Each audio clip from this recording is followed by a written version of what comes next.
alliance of parties, you will have all this back and forth, because at the end of the day, whereas the party or the people agree on who becomes the overall candidate at the top, at the lower level, there are issues within which each person looks at it differently. There are also even independent candidates who support some of these big two tickets. So at the end of the day, in 2017, we did not have this much problem in Jubilee because Jubilee was one party.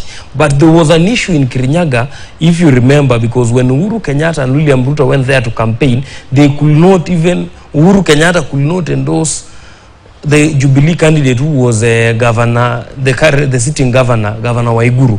But at the end of the day, what we must ask for is that when you look at the coalition agreements deposited with the Registrar of Political Parties, is that there is a dispute resolution clause which every time there is a dispute is supposed to be activated. It is part of our cut and paste kind of a democracy. These are the teething problems we continue to face.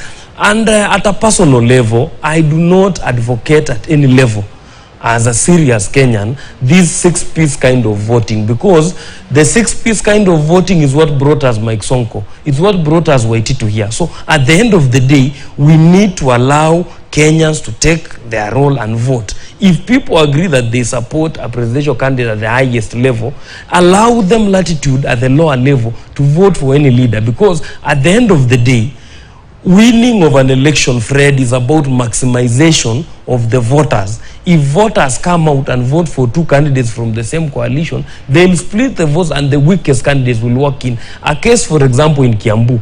If today Kenya Kwanza doesn't settle on a governor and they remain with 4 governors on the ticket, what stops Nyoro, the sitting governor who is in Azimio, from just consolidating 15% or 20% and winning the seat? So at the end of the day, we must really think through. And I think this is a question we must ask political strategists in each of these camps, that if they do not maximize